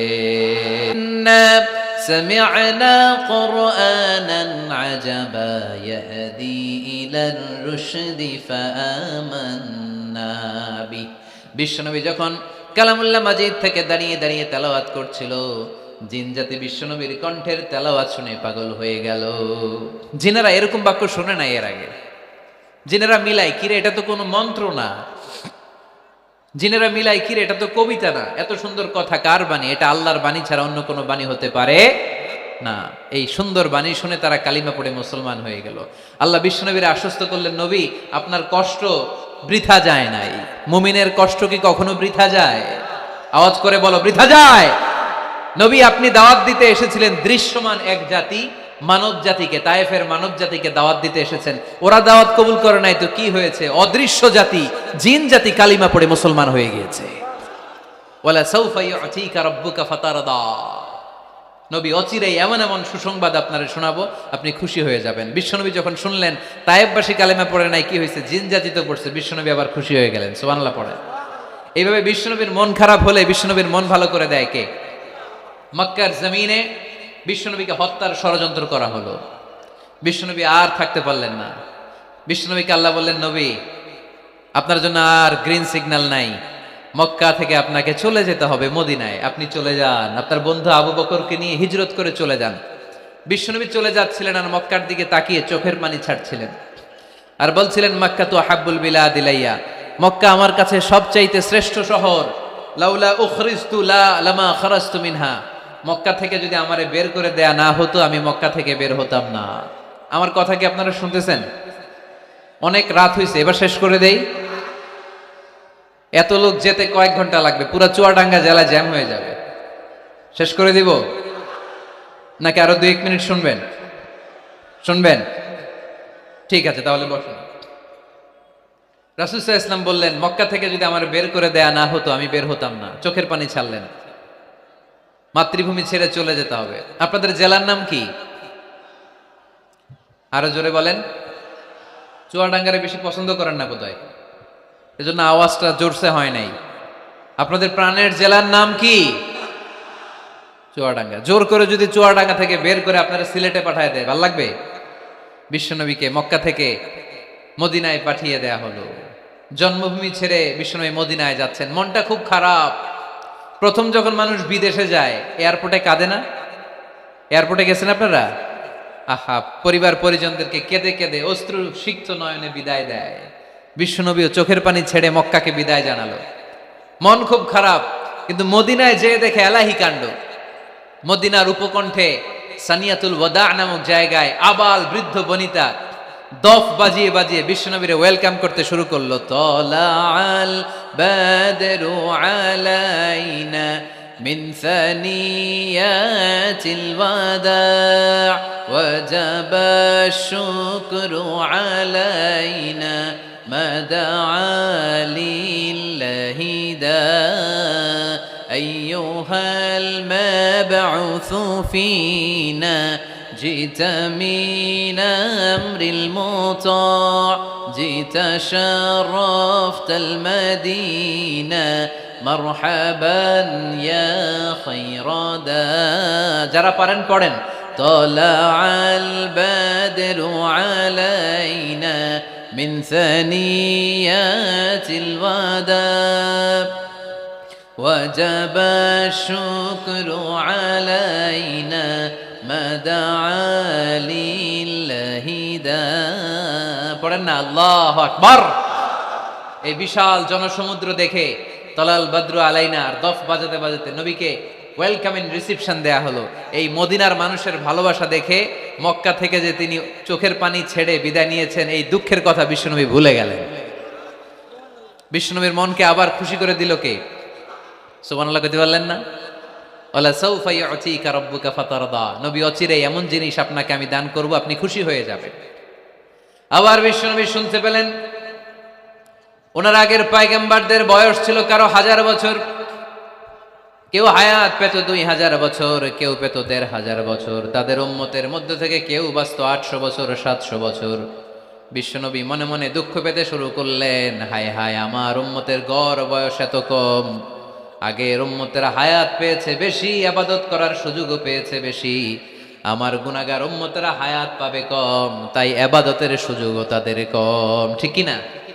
আল্লাহ রাসূল সাল্লাল্লাহু আলাইহি ওয়াসাল্লাম ফরমান, আ'মার উম্মতি মা বাইনা 60 ইলা 70। আমার উম্মতের গড় বয়স 60 থেকে 70। 60 থেকে 70 এর মধ্যে আমার উম্মতের বেশিরভাগ লোক মারা যাবে। ওয়া আকাল্লুহুম মায়াজুযু যালিক, হাতে গোনা অল্প কয়েকজনই 70 এর বেশি হায়াত পাবে। আপনাদের চুয়াডাঙ্গার কি অবস্থা? কত হায়াত পায় মানুষ?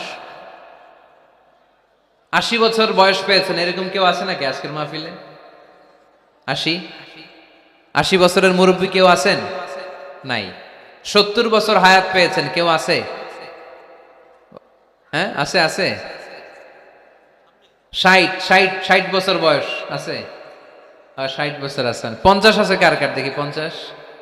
টরিক ভাইয়ের বয়স কত? শহীদ ভাই বয়স কত চলে? 50। মাশাআল্লাহ, আরো 50 বছর আল্লাহ বাঁচায় রাখুক। সবাই পড়ি আমিন। তো রাসূল সাল্লাল্লাহু আলাইহি ওয়াসাল্লাম চিন্তিত হলেন, হায় রে, আগের উম্মতেরা হায়াত পাইতো 1000 বছর, 1500 বছর। আমার উম্মত 60 থেকে 70 এর মধ্যে সব মরে যাবে। ওরা ইবাদত করার সুযোগ পেয়েছে বেশি, আমার উম্মতের কি হবে? সুবহানাল্লাহ কইবেন না? কি দরদ আমাদের জন্য, কি মায়ার নবী, কি দয়ার নবী। আমার নবীর চাইতে দয়ালু মানুষ পৃথিবীতে ছিল? আমার নবীর চাইতে বিশ্বস্ত মানুষ পৃথিবীতে আছে? আহমদ বড় বিশ্বস্ত, সে কোন বন্ধু বলো বেশি বিশ্বস্ত? সে কোন বন্ধু বলো বেশি বিশ্বস্ত?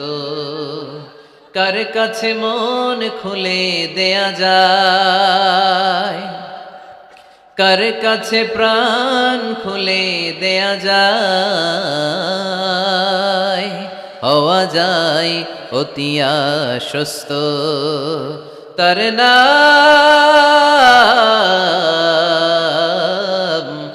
আহমদ বড় বিশ্বস্ত। সুবহানাল্লাহ পড়েন।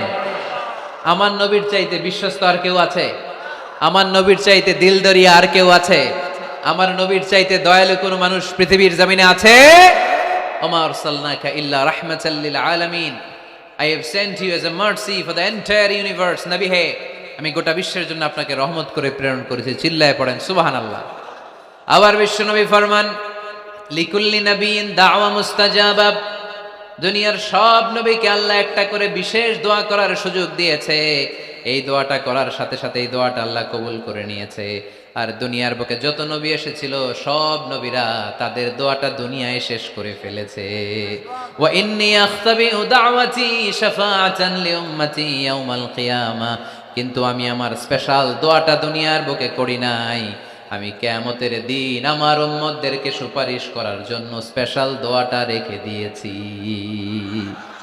আমার নবী দোয়াটা রেখে দিয়েছে আমার জন্য, আপনার জন্য, আমাদের জন্য। বিশ্বনবী দোয়াটা করে নাই। সব নবী আল্লাহর পক্ষ থেকে কয়টা দোয়া পাইছে স্পেশাল? সবাই বলেন না? একটা। ওই দোয়া করার সাথে সাথেই কবুল হবে। একটা করে দোয়া। সব নবীরা ওই দোয়াটা দুনিয়াতেই করেছে, কোন নবী বাকি নাই। সব নবী দোয়াটা দুনিয়াতেই কাজে লাগিয়ে ফেলেছে, আমার নবী ছাড়া। আমার নবী কি দোয়াটা দুনিয়াতে করছে? দুনিয়ায় বিশ্বনবী বিপদে পড়েন নাই, ওই দোয়াটা করলেই বিপদ থেকে মুক্তি পেতেন। কিন্তু আমার জন্য, আপনার জন্য, আমাদের জন্য রেখে দিয়েছেন। কিয়ামতের দিন আমরা যখন বিপদে পড়ে যাব, আমাদেরকে বিপদ থেকে উদ্ধার করার জন্য বিশ্বনবী ওই দোয়াটা করে আমাদেরকে উদ্ধার করবে। চিল্লায় কোন সুবহানাল্লাহ। বিশ্বনবী কিয়ামতের দিন শুধু কাঁদতে থাকবে। আকাশের জলজলে সূর্যটা মাথার কাছে চলে আসবে, মাথার মগজগুলো ভাতের মাড়ের মতো গলে গলে নাকের ছিদ্র কানের ছিদ্র দিয়ে বেয়ে বেয়ে পড়বে। তৃষ্ণায় ক্ষুধায় জিহ্বাটা বের হয়ে কুকুরের মতো নাভিস্থল পর্যন্ত ঝুলতে থাকবে। জমিনটারে তামার জমিন বানিয়ে দেওয়া হবে। সবাই শুধু বলবে ইয়া নফসি ইয়া নফসি, আল্লাহ তুমি আমারে বাঁচাও। অলিরা বলবে ইয়া নফসি, শহীদরা বলবে ইয়া নফসি, নবীরা বলবে ইয়া নফসি, উম্মত বলবে ইয়া নফসি। সবাই বলবে আল্লাহ তুমি আমারে বাঁচাও, আল্লাহ তুমি আমারে বাঁচাও, আল্লাহ তুমি আমারে বাঁচাও। ঠিক ওই মুহূর্তে বিশ্বনবী পেয়ারা নবী মাকামে মাহমুদে সিজদায় পড়ে কাঁদবে। তিনি ইয়া নফসি না বলে চিৎকার করে কেঁদে কেঁদে বলবে উম্মতি উম্মতি রবলি হাবলি উম্মতি, ও রব আমার উম্মতকে তুমি বাঁচাও। পুরো কিয়ামত জুড়ে চিৎকার ইয়া নফসি, আল্লাহ আমারে বাঁচাও। বিশ্বনবী বলবে ইয়া উম্মতি, আল্লাহ উম্মতরে বাঁচাও। সুবহানাল্লাহ পড়বেন না? বিশ্বনবী মাথা তুলবেন না। রব্বুল আলামিন সাইয়েদনা জিবরাইল আলাইহিস সালামকে পাঠাবেন, জিবরাইল যাও নবীকে জিজ্ঞেস করো ইয়া নবী আল্লাহি মা ইউবকি, কেন আপনি কাঁদেন? বিশ্বনবী মাথা তুলবেন না, সিজদারত অবস্থায় উত্তরে বলবেন উম্মতি উম্মতি, আল্লাহ আমার উম্মতের কি হবে আপনি বলেন, আমার উম্মতরে আপনি বাঁচান। সাইয়েদনা জিবরাইল এসে বলে ও মাবুদ, আপনার নবী বলে উম্মতের কি হবে, উম্মতের কি হবে? আল্লাহ বলেন জিবরাইল আমার নবীরে যে বলো ইন্না সানুরদিকা ফি উম্মাতিক ফালা নাসুক। আমি আমার নবীর দুনিয়ার বুকে যখন মন খারাপ ছিল তখন যেমনি মন ভালো করে দিয়েছি, আজকেও আমার নবীর উম্মতের ব্যাপারে এমন একটা ঘোষণা আমি দেব, এই ঘোষণা শুনে আমার নবী খুশি হয়ে যাবে। সারা দুনিয়াতে, দুনিয়ার বুকে নবী যখনই পেরেশান, নবীর মন খারাপ, আমি যেমনি মন ভালো করে দিয়েছি, আজকেও এই কিয়ামতের ময়দানে নবীকে এমন ঘোষণা শোনাবো, এই ঘোষণা শুনে আমার নবী খুশি হয়ে যাবে। চিল্লায় পড়তে হবে আল্লাহু আকবার। আল্লাহ তখন বলবে নবী মাথা তোলেন, মাথা তোলেন, ইরফা রাসাক, নবী মাথা তোলেন, সাল তুতা, আপনার কান্না আমার সহ্য হয় না, সাল তুতা, যা চাবেন তাই দেব। ইশফা তুশাফা, যার ব্যাপারে আপনি আজকে সুপারিশ করবেন তার জন্য আমি সুপারিশ কবুল করে নেব। সাউফা ইউতিকা রাব্বুকা ফাতারদা, নবী এমন এমন জিনিস আপনারা দেব আপনি খুশি হবেন। তারপরে নবী খুশি হবেন না, নবী অস্থির হয়ে থাকবেন আমাদের জন্য। একটা পতাকা নিয়ে আমাদের সবাইকে নিয়ে আমার নবী পেয়ারা নবী জান্নাতের দরজার মধ্যে একটা ধাক্কা দিবেন, পড়েন আল্লাহু আকবার। জান্নাতের রক্ষী ফেরেশতা বলবে মান আনতা, আপনি কে? বিশ্বনবী বলবেন আনা মুহাম্মদ, আমার নাম মুহাম্মদ সাল্লাল্লাহু। মুহাম্মদ শোনার পরে গার্ড অফ অনার দিয়ে বিশ্বনবীর জন্য জান্নাতের বিশাল দরজাগুলো খুলে দেয়া হবে। আর জান্নাতের ফেরেশতারা বলবে নবী গো, জান্নাত সৃষ্টির পর থেকে আজ পর্যন্ত আমরা দাঁড়িয়ে আছি, কবে আপনি জান্নাতে ধাক্কা মারবেন আর আপনার জন্য জান্নাতের দরজা খুলে দেব। আপনার আগে যেন কারো জন্য জান্নাতের দরজা খোলা না হয়, এ ব্যাপারে আমাদেরকে কঠোর নির্দেশনা দিয়েছে কে? বিশ্বনবী লক্ষ লক্ষ কোটি কোটি উম্মতে মুহাম্মাদীকে নিয়ে সেদিন জান্নাতের ভেতরে যখন ঢুকবেন, তখন বিশ্বনবীর মনটারে খুশি করে দিবে কে? ওয়ালা সাউফা ইউতিকা রাব্বুকা ফাতারদা। নবী হে, এমন এমন জিনিস আপনারে আমি দান করব, আপনি খুশি হয়ে যাবেন। তার মানে মন খারাপ হলে নবীর মন ভালো করে কে? জোরে বলতে হবে। আপনারা ঘুমায় গেছেন, ঘুম ধরছে, কষ্ট হচ্ছে, ঝিমায়ে পড়েছে মুসলমান, চিল্লায় পড়েন লিল্লাহে তাকবীর, লিল্লাহে তাকবীর, লিল্লাহে তাকবীর। এরপরে নবীর আল্লাহ স্মরণ করায় দিচ্ছেন, আলাম ইয়াজিদকা ইয়াতীমান ফাআওয়া ওয়া ওয়াজাদাকা দাল্লান ফাহাদা। নবী গো, আমি কি আপনার ইয়াতিম পাই নাই, তারপরে আমি কি আপনার লালন পালনের ব্যবস্থা করি নাই? সুবহানাল্লাহ পড়েন। আমার নবী ইয়াতিম হয়ে বড় হয়েছে, জানেন? ইয়াতিম হয়ে লালিত পালিত হয়েছেন। তিনি যখন মায়ের পেটে বিশ্বনবীর বাবাকে নিয়ে গিয়ে তুলে নিয়েছে কে? 6 বছর বয়সে মাকে তুলে নিল কে? দাদা আব্দুল মুত্তালিবের কাছে লালিত পালিত হলেন। 8 বছর বয়সে দাদাকেও নিয়ে গেল কে? এরপরে ইয়াতিম নবী চাচার কাছে লালিত পালিত হলেন। সুবহানাল্লাহ পড়েন। এজন্য আল্লাহ বললেন, আওয়া আলাম ইয়াজিদিকা ইয়াতীমান ফাআওয়া। নবী হে, আমি কি আপনার ইয়াতিম পাই নাই, আর আপনারে কি আমি আপনার চাচার কাছে লালন পালনের ব্যবস্থা করে দেই নাই? তো এই ছোট্টবেলায় আপনি ইয়াতিম, আপনারা দেখার কেউ নাই, তখন যদি আমি আপনারা সাহায্য করতে পারি, ওই আল্লাহ এখনো আসিনা নাই? বিপদের কালে আমার নবীরে সাহায্য করে উত্তরণের ব্যবস্থা করেছে যে, মুসলমানদের এই ক্রান্তি লগ্নে মুসলমানদের সংকট দূর করার জন্য আমার আল্লাহর রহমত আজও আছে না নাই? পরীক্ষা দিতে হবে, আমাদের পরীক্ষায় পাশ করতে হবে। ওয়ালা তাহিনু ওয়ালা তাহজানু ওয়া আনতুমুল আ'লাউনা ইন কুনতুম মুমিনিন। ভয় পেও না, নিরাশ হয়ো না, হতাশ হয়ো না, বিজয় তোমাদেরই হবে যদি মুমিন হও। চিল্লায় বলেন ঠিক কি না? আলাম ইয়াজিদিকা ইয়াতীমান ফাআওয়া। নবী আপনার ইয়াতীম হিসেবে পেয়েছি, তখন আপনারে আশ্রয় দিয়েছি। তারপরে আল্লাহ বললেন, ওয়া ওয়াজাদাকা দাল্লান ফাহাদা। আপনারে আমি দল্লান হিসেবে পেয়েছি, তারপরে রাস্তা দেখিয়েছি। আপনি রাস্তা খুঁজছিলেন। দল্লুন শব্দের অর্থ গোমরা, পথহারা। কিন্তু রাসূল সাল্লাল্লাহু আলাইহি ওয়াসাল্লামের ক্ষেত্রে এই অর্থ করা যাবে না। আমার নবী গোমরা ছিলেন না, আমার নবী পথভ্রষ্ট ছিলেন না। যদিও অফিসিয়ালি আমার নবী 40 বছর বয়সে নবী হয়েছেন, কিন্তু 40 বছরের আগের জীবনীটাও আমাদের জন্য অনুপম আদর্শ আর নমুনা। চিল্লায় বলেন ঠিক কি না? 40 বছর আগেও নবী সত্য কথা বলতেন। 40 বছর আগে তিনি দান করতেন। নবী হওয়ার আগেও তিনি আত্মীয়দের সাথে সুসম্পর্ক রাখতেন, মানুষের বোঝা বইয়ে দিতেন। সত্য যেখানে বিপন্ন, সাহসী সৈনিক হয়ে বিশ্বনবী দাঁড়িয়ে যেতেন। চিল্লায় এখন ঠিক কি না? এজন্য আল্লাহ বলেন, ওয়া ওয়াজাদাকা দাল্লান ফাহাদা। নবী আপনি পথ খুঁজছিলেন, আমি আপনারে পথ দেখিয়েছি। আমাদেরকে পথ দেখায় কে? রাসূল সাল্লাল্লাহু আলাইহি ওয়াসাল্লাম মহাসত্যের অনুসন্ধান করছিলেন। দল্লান অর্থ এখানে পথহারা পথিকের মতো আপনি খুঁজছিলেন, কই যাবেন, ডানে না বায়ে। মাঝে মাঝে আমাদের এরকম হয় না, চুয়াডাঙ্গা থেকে কুষ্টিয়া কি এই রাস্তায় যায় না এইটায় যায়, বুঝতে পারতেছি না তো। অনেক রাতে যদি রওনা দেন, কেউ বলারও নাই, দেখা দেওয়ার মতো কেউ নাই, বাজার টাজার বন্ধ। মাঝে মাঝে আমরা ঝামেলায় পড়ে যাই। আমরা যারা বক্তা, আমরা ঝামেলায় পরিবেশ। অনেক রাতে রাতে বাড়িতে ফিরি, এই জেলা থেকে ওই জেলায়, রাত 3টার দিকে, লোক নাই, ডানে যাবো না বায়ে যাবো। পুলিশ ভাইরা মাঝে মাঝে সহায়তা করে, অনেক সময় পুলিশও নাই, তখন ভরসা একজনের উপর, তিনি কে? তো রাসূল সাল্লাল্লাহু আলাইহি ওয়াসাল্লাম সত্যের পথ খুঁজছিলেন, ডানে না বায়ে। আল্লাহ বললেন বায়ে না, ডানে যান। ফাহাদা, আল্লাহ হেদায়েতের রাস্তায় তুলে দিলেন। সুবহানাল্লাহ পড়েন। আমরা যদি পথ ভুলে যাই, আমাদের পথ দেখায় কে? সবাই বলেন, আমাদের পথ দেখায় কে?